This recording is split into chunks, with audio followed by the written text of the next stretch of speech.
Well, I suppose we'll get started on this. This is the 100 series boxes, paper, sheaths seminar, and I'll try to make it as exciting as I can. I mean, I'm talking about boxes and paperwork, and I'm already putting myself to sleep. Actually, those of you that know me know that the finding boxes with paperwork in them, it's like, you know, I don't even care about the knife. Let me see that paperwork. Is it something new? Do I have that? What we're trying to do is determine what all goes with any given knife. You know, far too often we receive a knife and that's all it is. You get a knife and a sheath. It's hard to date them sometimes. Or if you get one that has everything with it, the next question is, well, is all of that stuff the correct paperwork, correct box for that vintage, or was this something cobbled together? But when it comes to some of the more expensive, highly collectible knives, it gets to be quite a big deal. I mean, you don't want to pay top dollar for something and find out it's got paperwork from the 80s, the knife is from the 60s, and the box is from the 70s. So what I originally had planned to do the seminar on was 100 series, the whole 100 series.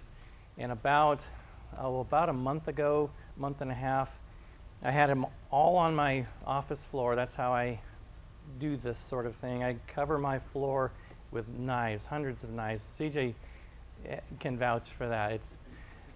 I also, a little caveat here, I learned that you don't do that with Buckmasters. Everybody stops. Everybody, it doesn't matter who, you Chuck Buck down to the janitor, they're going to stop and they're going to ask questions about the Buckmasters. But that was exciting. Anyways, back to my original story. I had all these knives all over the floor, and you know, what you do is you start laying things out and you look for similarities, you know, with the knife, with the different features of the knife. You know, this old leather spacered barrel nut with a certain type of sheath. It's a 119, and if I got a 102, I'll put it there, or 103. I just start grouping everything, and usually that tells the whole story. That shows the progression of everything. And as I got into it a month and a half ago, I started to see that, you know, the 119 and the 120, they kind of followed their own path. They didn't go the same way as all the other models. So I thought, you know, I'm going to have to really dig into those and find out what it is about those that make them special. The information that I had published prior to that point kind of grouped all the knives into this one path of how they evolved.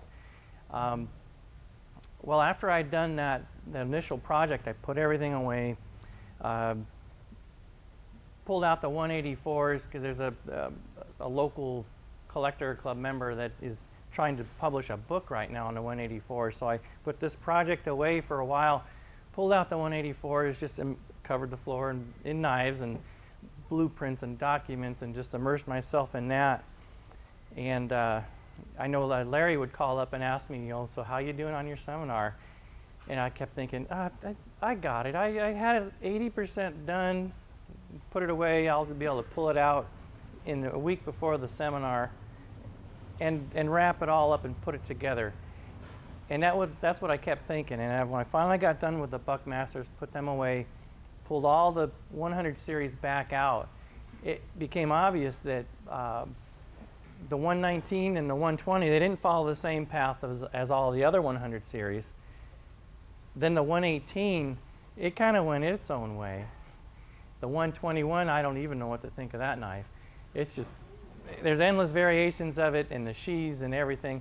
So I kept thinking, oh, I can't go in there with a whole bunch of I don't knows, because I didn't have all the information to say, okay, I know the 118 is different. Well, so how is it different? I don't have enough data for that. So I tried to find the one that I had the most information on to be able to present something meaningful, and that would be the 119s. I have the most of them. For my database, I use whatever I can get my hands on, and usually it's stuff like that. You know, I don't care about that. This tells me everything I need to know about this knife, along with the sheath that it's in. So I went ahead and kind of refined this talk on just the 119, and what I wanted to do is use it as like a test case. I put it into a format of a data sheet that lists year by year from introduction up until I got up until 1971, and then I list on the top of the form it'd be all the years, and then here's all the attributes of the knife and of the box paperwork sheath, and then you just follow the column down and you can see what should be in, say, a 119 from 1965. This is what you should see in there. So I thought I'd use this as a test case. I'll go through the reasoning of it and explain what I actually found on the 119s, and any feedback, I'll pass this out. Everyone can have a copy. Any feedback on it would be appreciated. I want to get it to where it's easy to understand and it makes sense. And once I get the format correct, then I'll go back and figure out the 118, the 121, and all those others and put it in the same format. I think what I'll do is go ahead and pass these around. Take one and pass it back.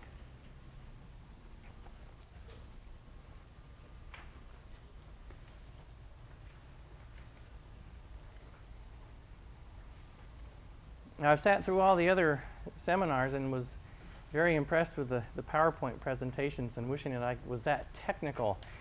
And I thought, you know, I don't have any of that. I got to somehow kick mine up a notch. So I remembered that I have a laser pointer in my briefcase, and I'm going to somehow use it. I don't know how yet, but I will somehow use that. But so let's take the 119.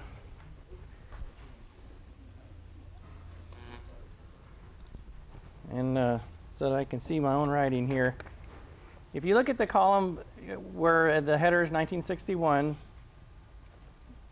you just go down, the first few lines on the left-hand column are going to be attributes of the knife.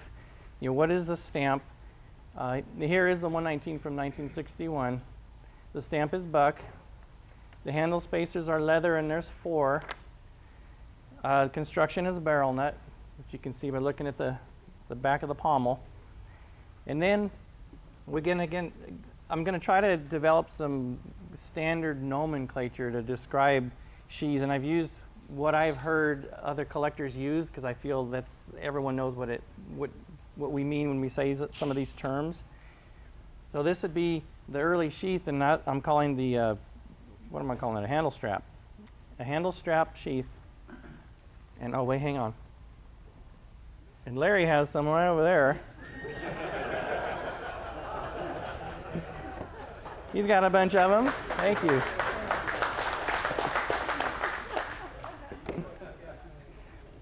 Now the first ones, the first handle strap sheaths, you'll see it says extra stitch on back.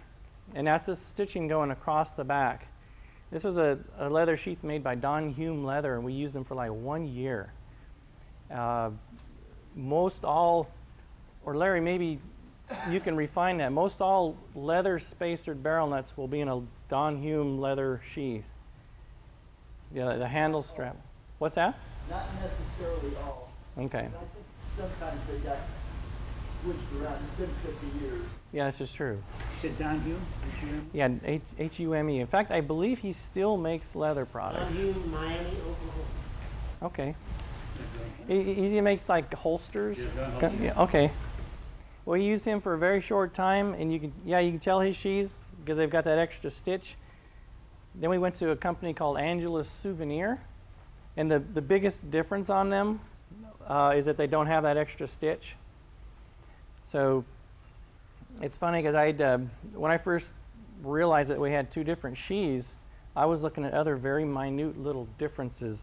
It's like, you know, the Angela's Souvenir has a real extra piece of leather here, real short, that I think is kind of there. I think I can, and I was explaining all this to Larry. I said, that's how I can tell the early ones apart. And that's when he says, turn the sheath over, Joe. See that extra stitching? It's like, you know, plain as the nose on your face. If you see that, you know that's the first version leather production sheath. And that's the handle strap variety. Okay, in 62, that's about when we start seeing the leather spacers go away and they start using the bone hard fiber spacers. Again, there's 4 of them. You look in the column and say hard fiber, 4 in parentheses. It means there's 4 of them. Again, it's a barrel nut. It has the handle strap, and you can see I've got 2 things listed there: the plain back and the extra stitch. It's because you can find those with the early sheath or the plain one. That's about when they were kind of transitioning. Whenever you see on this chart 2 items in one box, it's because that's about when they were transitioning from one type of sheath to another, or one stamp to another, or any of the other attributes. Who made the second one? Angelus Souvenir. I believe they're in Los Angeles. I don't know how to spell souvenir. I actually have it printed somewhere. Now, the earlier boxes, you know, it's these 2-piece boxes. I actually call them 2-piece boxes, and they're pretty unique. I mean, they were made the same way even for the 110s. The early 110 boxes are the same way. They don't come all the way down. You know, they kind of hang up like that. Some of the other things that you would find is your use and care. And I list on there if there's tissue or not. You know, might seem kind of trivial, but then again, if it's mint and it's got everything else from the factory, you'd expect to find this. Sometimes on these older ones, you'll find that they put the catalog, the consumer brochure in. So if you see all that type of thing in there, you're going to hope that all the paperwork is the same vintage and the correct vintage for that knife. So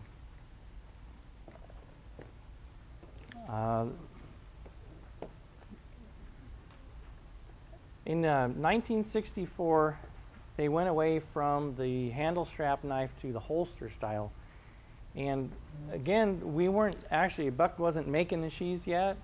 The first ones, you can tell the non-Buck holster sheaths by the tooling, just as we were talking about in George's seminar. You'll see the tooling on the belt loop. If you see that, you know that was about 69 when Buck started bringing the leather shop in-house.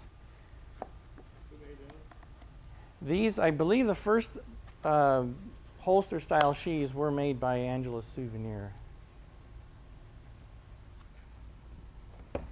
Some of the other things that I have listed on there, this is the guarantee rice paper, and I'm not sure that's the correct terminology for what this paper is, but it just seems like that. It's kind of a see-through paper. And then the warranty, guarantee registration card, and then it lists on there what the address should be. And I've seen these where they're 2 pieces. It's perforated. It's designed to where you fill out the bottom and send it in. I've also seen them where they're just a one-piece card. Where those are each used, we don't know yet. It's so hard to find an older knife that's new in the box that has all of the stuff. So as I find out more information, I'll just start filling in the blanks on the data sheet. Hey Joe, have you seen the variation in the 2-piece boxes out of the material the boxes are actually made out of? You know, the early ones, some of them I've seen are kind of an orange peely, and maybe a glossy orange peel, I guess is the way to put it. And then they go to this where it's, you know, it's more of a, I guess, a matte finish. But yeah, those are the very first 301 Stockmans are in a similar type box. But yeah, thanks for bringing that up. I think the only one that I have in the company archives is a twin set 210, but it had been wrapped in medical tape at some point completely, and I got it all off, but it's all the corners are blown out and it's all sticky, so I didn't want to bring that. Let's see what else we have in here. No, but I can.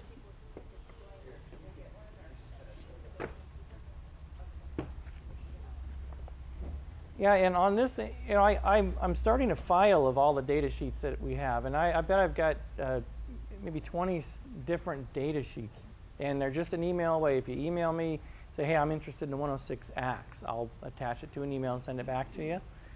I've got, you know, the 110s, the 112s, and soon this one and the rest of the 100 series. But I mean, I've got a whole bunch of different models, some of the crosslocks, some of the 300 series. So at any time, if you need that, just let me know. Did you say you had no for the crosswalk? For some of the crosslocks, yeah. I don't think it's as detailed. You know more than I do on that, for sure. Okay. So as we're going along, you know, as far as we can tell, you know, June of '63, we stopped making barrel nuts and went to the flat tang version. We continued to use the bone hard fiber spacers, and there's a little bit more of a contrast on those with the black handle. You know, some of the red micarta just completely blends in and washes out and you don't see it. But you know, you can tell the flat tang by the rivet in the side. And I think it was Heath that mentioned there are transitions out there, transition knives, where you'll see the pin there and the pin there. I've seen 2 of them, and they were both 119s, and they were both broken blades. But they're out there. They're just hard to find. So in 1969, they decided that they wanted to try a new method of finishing the knife where they would assemble it completely and then tumble it. And the tumbling operation would take out some of the sharp corners that normally had to be buffed out or ticroed out or sanded out, which are, you know, involve expensive abrasives and a lot of time. But the bone hard fiber spacers absorbed water, so they had to find another material, and that's why we switched to the red micarta. And I have an example here of one with 4 spacers. Actually, this is a 2-line bone hard fiber, and I'll be the first to admit I've seen the bone hard fiber and red micarta where I couldn't tell them apart, even with a loop. Sometimes it's very, very obvious to where you could see from across the room, but other times, even with a 10-power loop, at least I can't tell them apart sometimes. So usually, if you see something like with a 3-line stamp, you know it's not going to be bone hard fiber. But by that time, we started to, you know, we'd switched from the Angelo Souvenir Sheath Company to Atchison Leather. They're a company in Kansas, and they started making our pouches, and their signature, I guess you'd say, is it's what I call the dimple sheath. So you'll see it on the data sheet. It'll say a dimple sheath. You know, holster, dimple rivet on belt loop, and number on belt loop.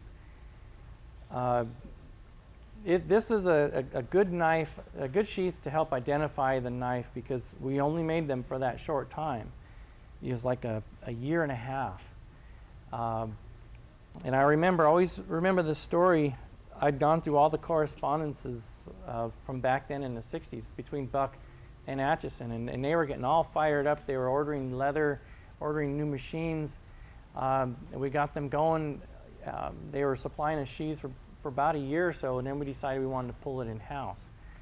And I always thought, you know, they would have cause to be very upset with us, but the owners were very gracious, and you know, reading these correspondences back and forth, I thought that, you know, that's really, really nice. And we've done business with Atchison for many, many years, I think, as a result of that. We ended up doing other projects with them, other things. So, but that is, when you see the dimple rivet, that's what I call a dimple rivet. It doesn't have a hole in the center of it. Some of the other sheaths, they'll have rivets, but they don't have a hole in the center of them if they're from from the Atchison. So we get done with Atchison leather after 1 year, and we decide to start building our sheaths in-house. So how can you tell if it was made by Buck? You flip it over, and if there's no tooling line on the belt loop, that was a sheath made by Buck. So you'd expect that the sheath it is got a knife parked in it that is the proper vintage. So it'd be after '69. It'd be a 2-line or a 3-line. So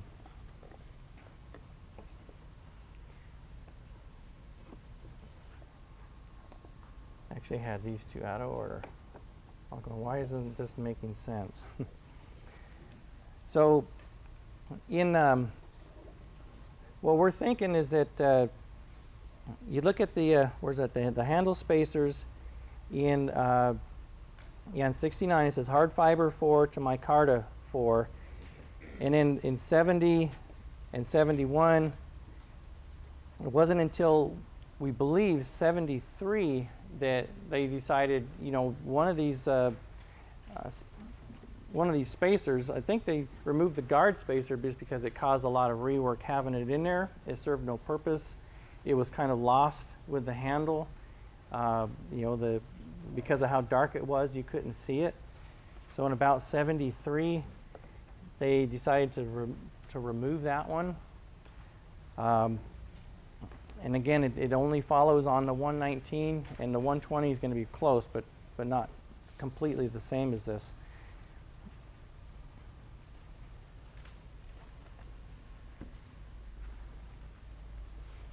Okay, in this sheath here, you'll see, where have I got that sheath?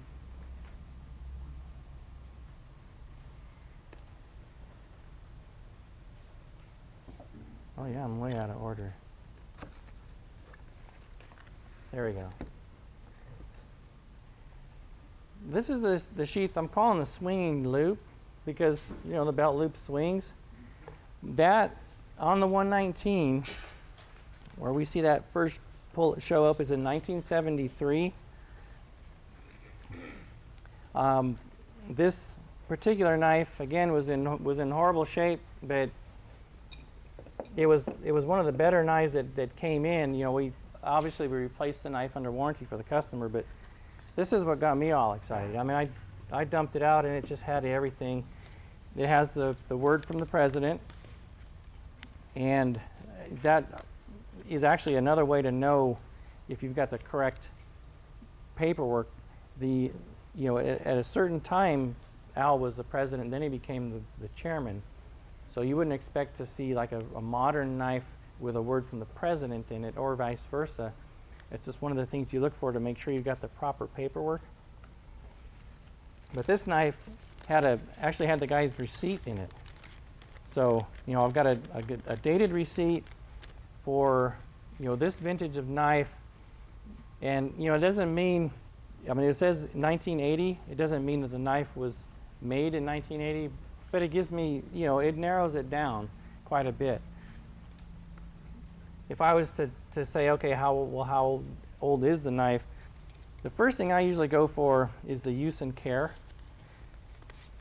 During this span of time, the use and cares will have a printer's code on the bottom. And this one, it's 1278. And you might say, well, how come it's 1980 on the receipt?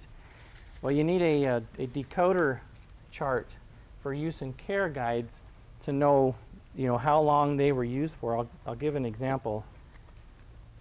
What I've done is I kind of incorporated this chart into the sheet that you all have, so you don't have to reference back and forth. But this use and care from 1278,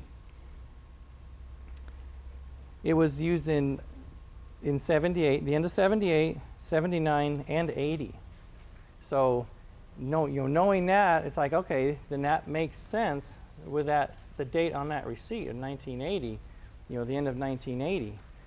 So, some of these things, like January of 73 was used in 73, 74, 75, and 76. So you need to know that there's the blocks of times that different paperwork were used.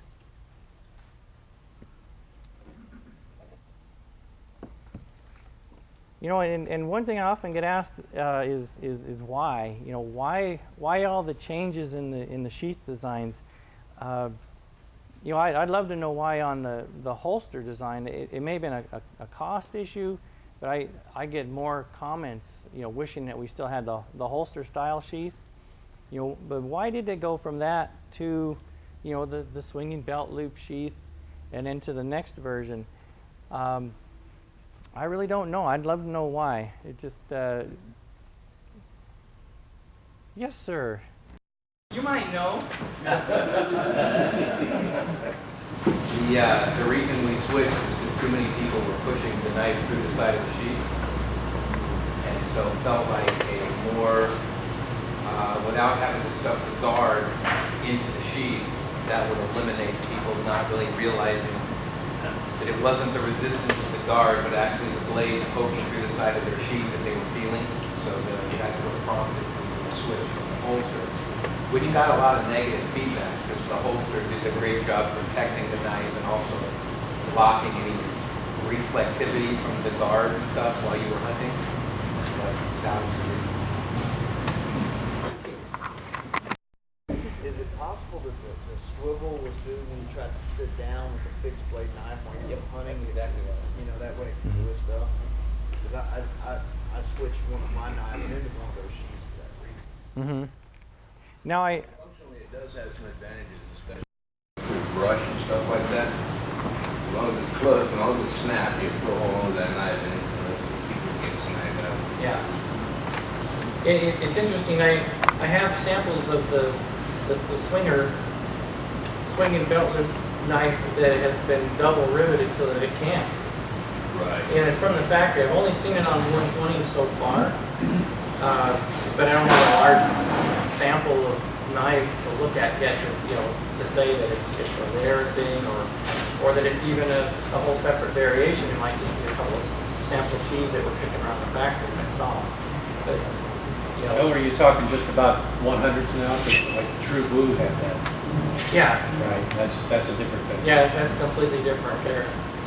But yeah, it's like, I totally get this. My sheath on my hunting knife isn't designed to do this, but it is leather, so it kind of conforms to, instead of hanging down, doing this. So I can totally see how practical that is. But yeah, I do see examples of them where they've been riveted twice and now they can't do that. So. You were commenting on when you were swapping knives. In fact, one of the knives I picked up was a 102, and it had a couple rivets down here. Yeah. And we were discussing, they seemed to think that was a common factory thing. Yeah, we've seen it enough to where, what I'd like to see is a bunch of them at the same time to see if they're the same type of rivet.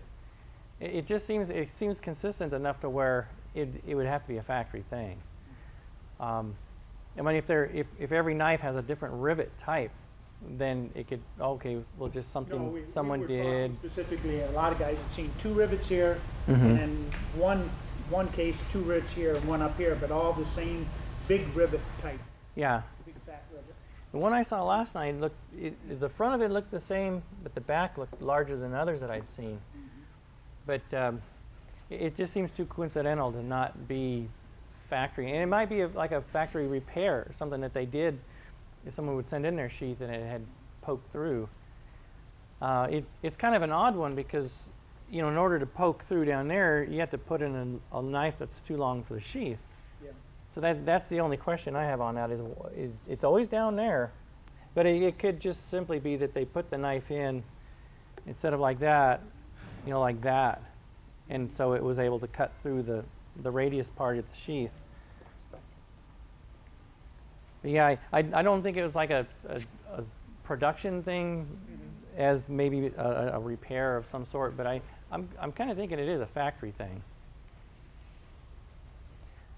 Okay, well, we go to a new type of sheath in 1981. And I think the first time I heard this thing called the Snoopy sheath, it was by Larry Oden. And I think it's apparent why the name's kind of stuck. Looks like Snoopy. So that's a technical name. Yeah. Well, see, when I'm doing these charts, I'm looking for one-word descriptions. Accoutrements, number one, I can't spell. And number two, it's way too long to fit in one of these little boxes. I do like that word, though. But yeah, so anyways, this is a Snoopy sheath. I actually think we do have a technical term, and it's more descriptive of the construction method, where it has a piece of plugged leather going all the way around. And that plug leather, it's similar to like particle board, you know, in wood products. It's like a particle leather, and you know, it's sandwiched between two flat pieces of leather. And the idea is that it gives really good edge protection, so you're not going to go through the side. But yeah, we'll just call them Snoopy sheaths. But this is a good example of a knife that does have everything. You know, it's got the tissue, still using the white tissue. It's got the word chairman. And actually, when did Al become chairman? Do you know? I want to say 78. That's on your chart here, 78. Yeah, the only issue I have with my charts is I would love to do it in a way to where I could say, okay, this I know, chisel it in stone, versus this I'm pretty sure of. Because some of these things I'm making assumptions, you know, and they're not like on the ones where I talk about the address being, you know, oh, the address should be Federal Boulevard between this date and this date. That's a safe assumption because that's the building we occupied. But as far as other paperwork, like, you know, even just what color the tissue was, I might have to make assumptions, and that's one thing I'd like to add on here is in some way to show, okay, this is an assumption, this I feel strongly about, and this you can chisel in stone. Because I know that, you know, you can, I could leave this building and stumble into somebody with a bunch of old knives, and I'll pull one out and it won't fit. You know, and it's like, well, why doesn't it fit? Well, I wonder was I sure of that fact there, or was that one I was a gut feel on or something? Or just the fact that he was using old material, too. Yeah, or was that knife wrong? Actually, yesterday after the last seminar between dinner and the knife sale, a gentleman came in with a satchel full of 119s and a few other models, and one of the other models was a 121. And you know, I was looking at them, they were all two-line 119s. The 121 was a two-line. And it came out of a box like this, and I says, you know what, I can't imagine that that's right. I just don't think it's right. It didn't have the scaling teeth on the back. But then I started thinking about it, and I looked at it. It's a thin blade, and his box said 121 guide. You know, when it was changed over to the guide, the blade was thickened. It was a completely different knife, and that got my, you know, I got suspicious, and I started looking at the paperwork, and the paperwork wasn't correct. The paperwork and everything seemed correct to the box. And I says, you know, the good news is you've got a nice old fisherman right there, 121. And the bad news is the box and paperwork don't go with it. So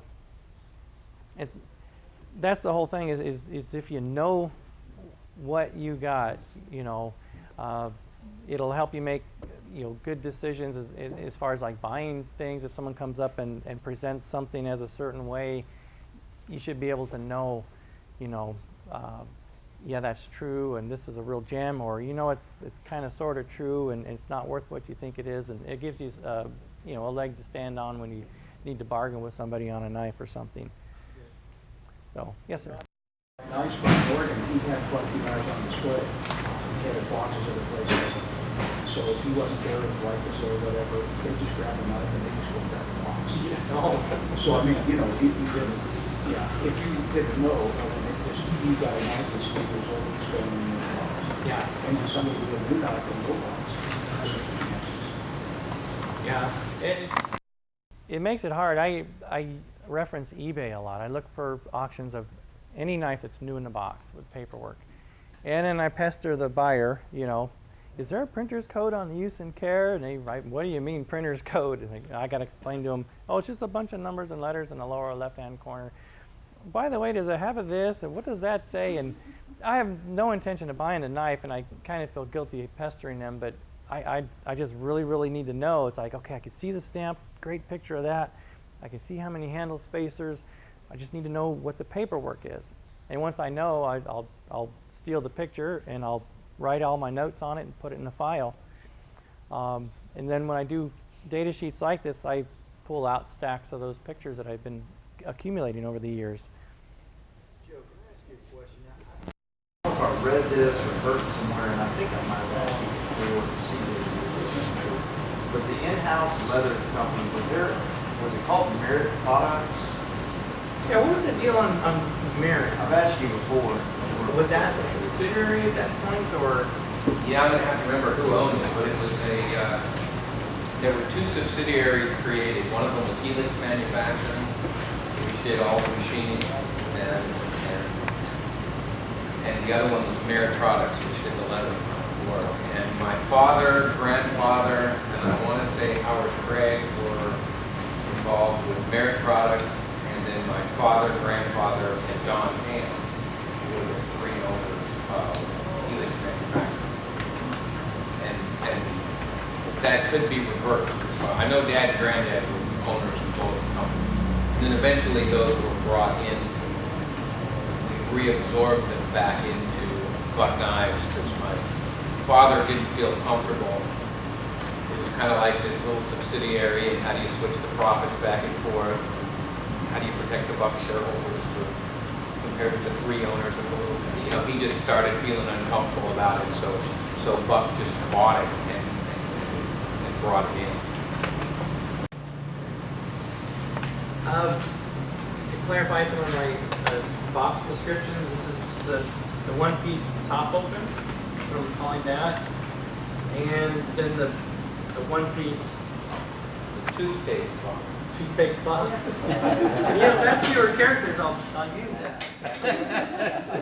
John Ham called that toothpaste box. And that was a struggle to go to that box. It was so much less expensive. This one. Yeah. But this one, you won't even see it listed on there because it happened, as far as I know, after 82. I call this the one piece end open because it opens on the end. So that's a clarification on.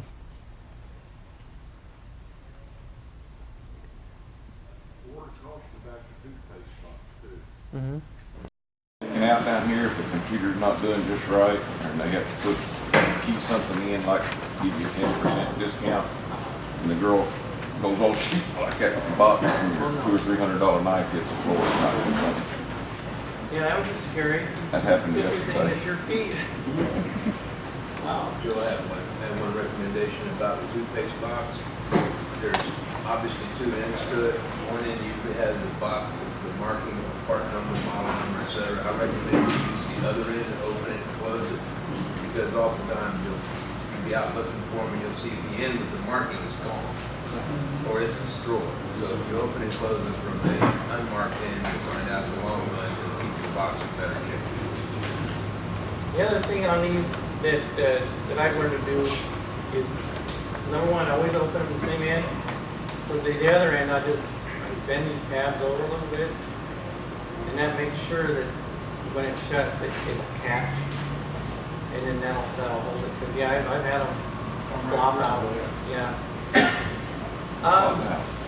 The other issue or item that I wanted to talk about in regards to the boxes, I probably had maybe of the one piece top open, maybe 8 different boxes as far as, you know, the the texture, the feel of the box, the color of the ink used, the size of the font, they're just all over the place. Now, naturally, it'd be good to know, you know, there again, is that the correct box for that knife? I don't think that anytime soon I'll be able to see enough new in the box knives to be able to say, okay, the one that's, you know, a little bit paler yellow is correct for this vintage, and this one here is correct for this vintage. I think I may be able to make discernments between, you know, the labels. You know, this one you can tell a little bit older as far as the logo and everything and the labeling on that. That's going to be something I bet you I can nail down after a while. And then I'll probably have to come up with a snazzy one-word way of describing that and make it fit in here somewhere. Yes?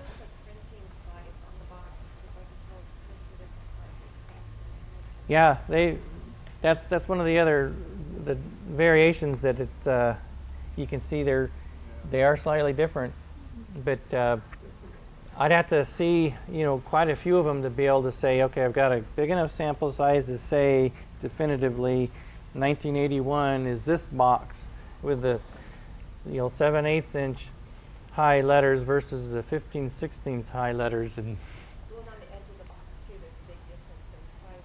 yeah, that part's a lot easier to see. Yes, sir. About the San Diego Box Company, and how does it relate to some of the things you're mentioning, variations? You know, as I was gathering up the last of my things to leave for the trip, that card that you gave me came it's like it fell from the roof. And it's like I saw, like, oh yeah, I need to incorporate this. What Brent's talking about is the boxes they're all made by different companies, and I think most of them they're designed to go together without glue, so you could take them apart. In fact, I thought about taking them apart to send them here flat so they wouldn't get hurt. That part there is glued. Some of them, when you take them apart, you can find the logo of the box company that made them. Yeah, there it is. And San Diego Paper Box Company. So that Brent had mentioned that to me, and I thought, you know, anything that would help to identify or classify the knives or any of the things that go with them are going to help. And that's on my list of things to check out. You know, will that yield information that will help? And there are some where it actually shows it's not hidden. They're actually on the bottom. Yeah. In addition to that. You know, I'm always ding-donging you for newsletter help. There's a newsletter tidbit when you get that nailed down. What do you mean, I need to write it? Sure. Just a tidbit, not a whole article. Unless you find enough information to do a whole article. Yeah, no, that would help.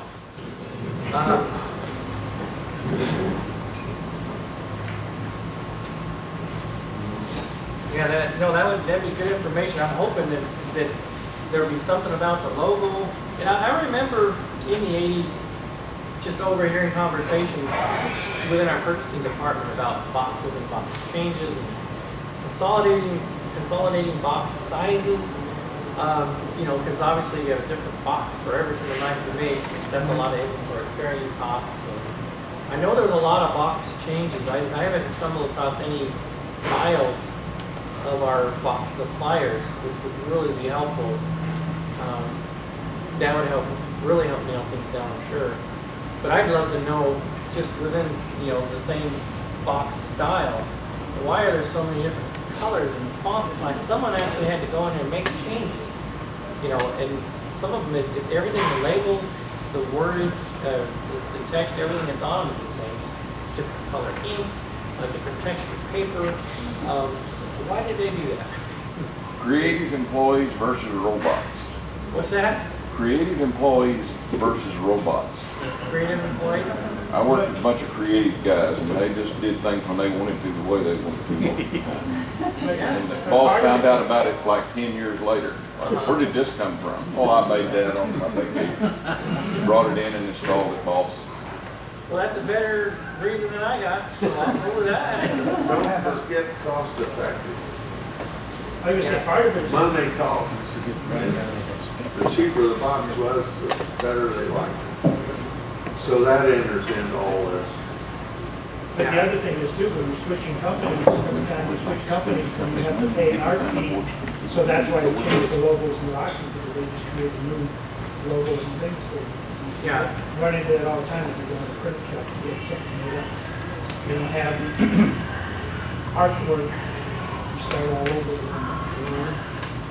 The one thing I wish Buck would go back to the small box for one time, because I hate the long box. Every time I pull it out of my boxes, the knives fall out the bottom.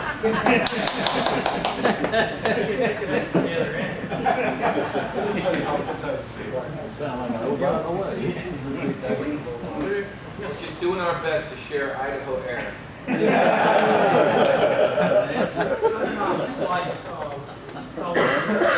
The big paper itself. I work for a company, we make boxes. Oh, okay. And, you know, the humidity, we're constantly, and little sprayers we see, anything like that. You know, they could just like colors and all. Okay.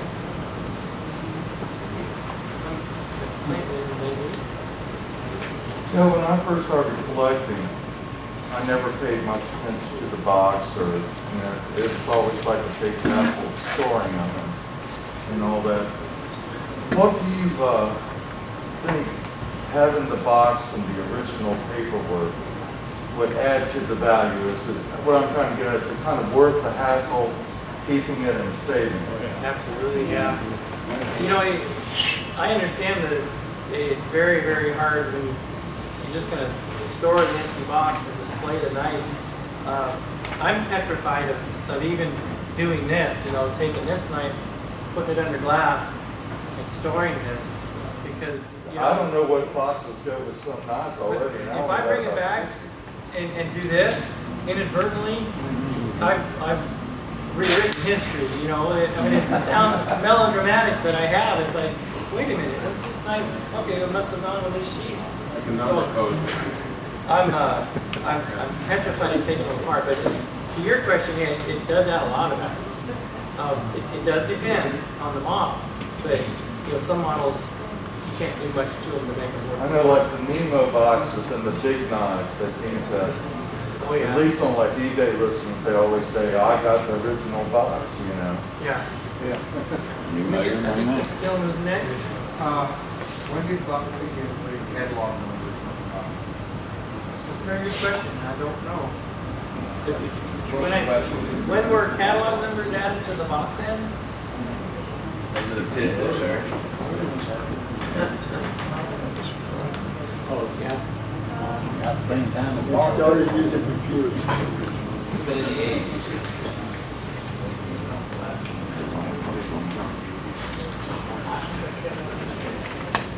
You know, I'm glad that you brought that up. I mean, I'll take and just like I'll have a bunch of knives and analyze them from every end with a magnifying glass up and down one side to the other, and I think I've pulled out every unique variation I can, and then make my data sheet based on that information, and then someone will walk along and go, well, look at that. And I'll go, it's an incredibly different thing that I've seen it a million times and I never saw it again.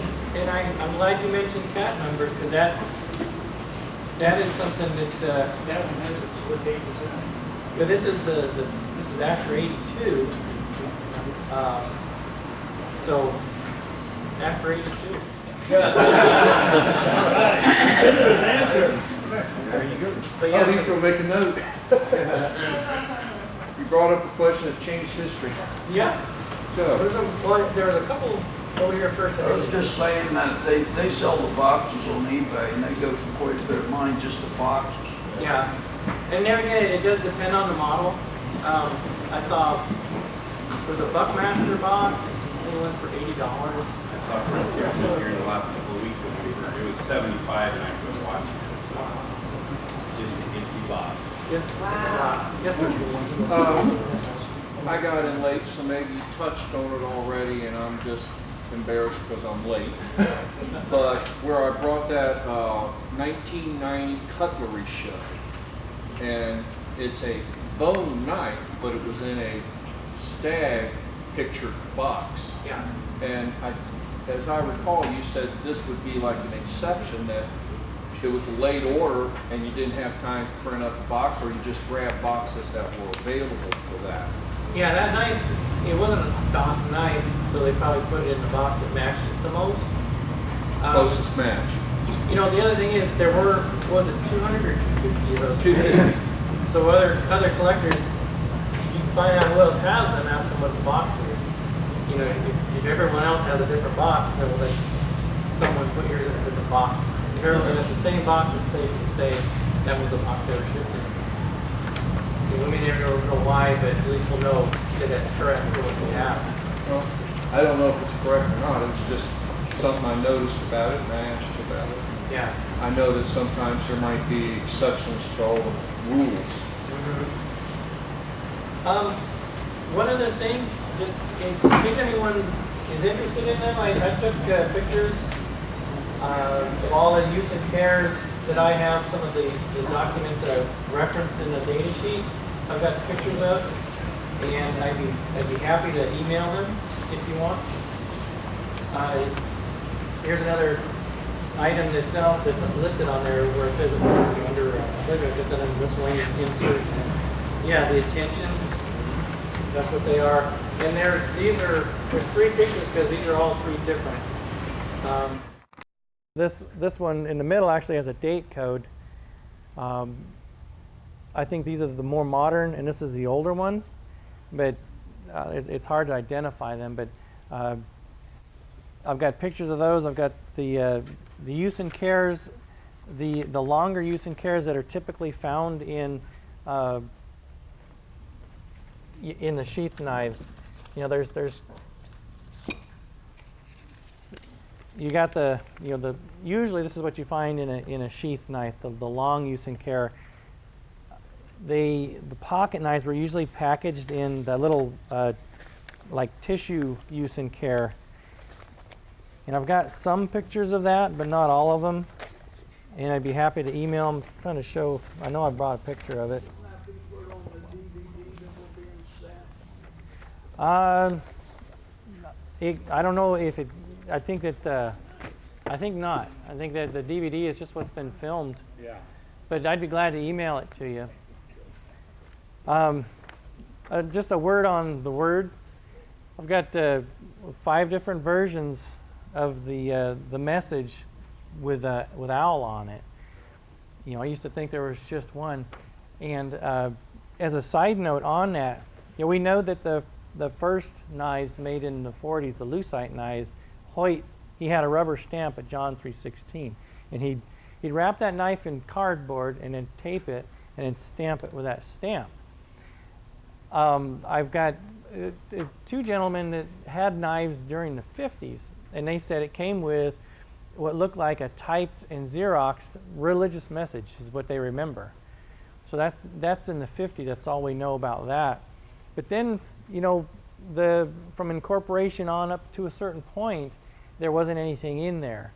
And you know, I tried to identify it on here under the heading of message, and that message refers to, you know, a word from, and it's, you know, going to be from Al, and I put in there Al as the president, Al as the chairman, you know, when it happened. The earliest that I've seen so far is 1971. It's not to say that they don't go earlier than that. I haven't seen any of those examples yet. But I guess the last point that I'd make is that if you see anything on here that you know, like I've got a question mark and you think, oh gosh, I know the answer, then please see me. I'd be glad to add stuff to this. Okay. Yes, sir. The lettering and the artwork on the boxes, did Buck design that expressly, and/or did they allow the box manufacturer some leeway in how the printing was put on the box? Did both artists actually lay out We're doing our job, the fair's got no leeway no leeway? as far as how to represent the Buck logo on the box. Yeah, the logo, but the rest of the printing. You know, any variations should not have been allowed. You know, then we're always having we've got new marketing people come in, and the new marketing person has to put their stamp on the company by changing the logo, redoing the color scheme a little bit. That's another nitpick. I keep changing my displays with your logo. You know, so those little variations just happen. Like, you know, like the changes in the box color, I bet, or it wasn't something we specified. I'm sure it was something that the people doing the boxes couldn't get the material the same color, or some silly little something. Yeah, you know. that's what I'm All trying. right, run with it. Yeah. Now, the other question is, which would help research, are the old tax records available from accounting where you would actually look at invoices from the people that Buck did business with, you know, the holster manufacturers, the box manufacturers, where you could actually see when the invoices were, you know, when were made, when they were paid, to give you an idea of the timeline. We've got a couple of old ledgers, and I've got files for each of the holster manufacturers. But as far as that other information, I don't know if we have that or not. Which that might be another way to look and maybe get an idea of when we use a certain supplier for a certain item. That's yellow. Yeah, it would have been in that. Did you say that set aside a version of the old system for you? Yeah, wasn't that part of the Yeah, that's all model stuff, knife models. And sales history of knife models. Wouldn't have been any accounting with that. Didn't have any of that. The oddest piece of literature I've ever found in a Buck box was in a Koran handle 112, and it was all in German. Is there, I know Buck made some European issued knives. Is that something like out of the ordinary, or was that kind of typical for the European only distributed knives who have foreign language? Well, I know insert that papers? Yeah, it was just, at that point, it was just for form. Okay, because it struck me so unusual it was in German. Yeah, what we did was a lot of times we used to send out blank. We'd send out blank stuff and let the countries put their verbiage in. Okay. I know I've got We weren't real good at translating back then. I got packaging. I think Larry sent it to me from Canada or someplace over in Europe. Really odd Buck packaging, different colors. From Canada. It was Canada. And I have some of it at home. I want to say it is RUKKO. Does that ring a bell with any of you? Yeah, I have. I have one at home, and it came with a 311. Yeah, the actual boxes. The box is they're different. plastic. Yes, a plastic clear see-through lid, so to speak. It's slid up and down, and I think a blue box. Yeah. And I want to say that the brand said Ruko, RUKKO. That's off the top of my head. That old early '80s Buck catalog that you got that name.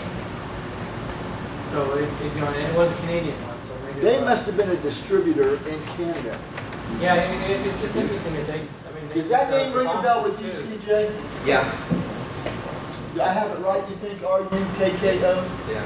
They hung on a pegboard and had a thing where you just, and it seemed like they displayed them open. Were they open, Larry? Was the knife? No, it was a clear see-through But it was plastic meant to lid. hang on a pegboard. I believe it was. Yeah. And it may have been 1K. It may have been RUKO. It's something like that. Yeah. I remember that because they had like an adhesive label on the catalog at least. over the other address. And I sent you one of those boxes, didn't I? Yeah, a couple of them. I still have one, I know at home. You remember you had a stack of those old catalogs and your daughter was making them into boxes or something? And I'm like, what are you doing with those old catalogs? All got stacks of them.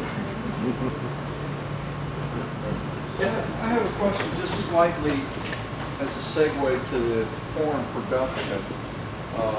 I was sent from Europe a bunch of parts in a box that my understanding was that there was somebody over there that the company starts with H. Herbert's? Herbert's, yes. That people would buy, that Herbert's would import them. People bought one, they'd send it back to Herbert's for repair, and that there were parts there that they did repair there. Any lighting on this? Is all just supposition based on the fact that a whole bunch of these parts, 501, 525 parts, were come in one box. You know, I want to say that there's only one company that can do that. And they just do, you know, like less than 50 repairs a year. But, you know, every now and then they'll call up and order more parts. I don't remember the name of the company, but yeah, they do repairs. But I thought it was only like the Model 110. What's that company? Yeah, I don't remember the name of the company. They were overseas? Yeah. Europe? Well, it has scales for the little, wood scales for the little like 525 model. Had a bunch of like blades, the little lockbacks, you know, some of the little springs, the little bushings. I mean, it's just a whole slew of miscellaneous parts, the largest of which was like a 505 or maybe a 501 or something. It's just a whole bunch of just miscellaneous parts. Yeah. I picked it up on the European, I don't remember if it was eBay in England or eBay in Germany. Okay. Well, one more thing. I hauled this all the way from almost forgot to talk about it. This is the tissue paper. Sometime in the 80s, any of you that collect knives from that era will recognize this. And I believe, and if you're wondering why it's not on here, I believe it didn't happen until after 82. But Is that brown buck? yeah, it's like right there, maybe, you know, the transition, very, very shaky ground putting that there. But, yeah, it's not the earth-shattering news, but I wanted to justify hauling this all the way. Did they use them very long ago? This paperwork? I've never seen one like Through the 80s. All through the 80s? I believe it was for a while. I know the early Buckmasters had them. So that's, you know, that's 85, 86. It was in the brown and yellow color phase, period. Yeah, these used to be referred to as banana boxes. I don't know if anyone else has heard that term. I guess just because of their color. So they manila. Nope. Manila box. Yeah. Are you gonna hand us out the date code sheets? Well, I haven't typed it up yet, but if you email me, I'll get it typed up and I'll distribute it out. Anyways, if there's any more questions. Yes, sir. Yes, you know, the emphasis, of course, in the complete paperwork, but surely people sent the warranty cards back. So what does stuff do? You know, we accumulated them. Saved them in big boxes. Yeah. And there were pallets of them. It was always like, you know, this is good information to have, but we need to, someday we need to enter this computer or something. And someday never came. But when they did finally decide, okay, seriously, we're not going to move all of this up to Idaho. Been here since forever. They asked me what I wanted to do with it, and I dove in and I tried to find the full warranty slips that were filled out that, you know, I could save because there's information on there, you know. But, you know, most of them was just a torn off part. So I go through thousands and thousands and thousands of them. Then you find one that had everything there. It was still written on, but at least it had everything there. But the short answer, now that it's too late, I just nothing. We did nothing with it. You want to rent, But they had a warranty. Yeah, that's how we do it. That's how we do it. One last question. What would you consider the most rarest, hardest to find, most special thing for all of us to look for in the boxes in the back? Are you talking about like within just this spectrum of what I presented? Sure, yeah. Well, just paperwork or just a box or like the whole unit? Like the paperwork, inserts, you know. But usually, like the older is the better. So you like the two-piece, you get the two-piece with the orange steel, it's a very old box. Probably most sought after, hard to find knife and box and everything would be, this leather spacer one with white melon. I think Larry might back me up on that. absolutely. So, yeah, this one in white melamine, leather spacers with the correct box and paperwork. And for me, the 120 was the hardest of all. It was the last one. The last two knives I got in white melamine were 120s. Leather and hard fiber. So if we ever see a box that has white melody on it, It won't say white melamine on the box. Yeah, the box for the black one or the white one is the same. They didn't designate the color on the box. oh, okay, I thought maybe there was a... Yeah, generally, it's going to be the oldest version of the box, so the two-piece box.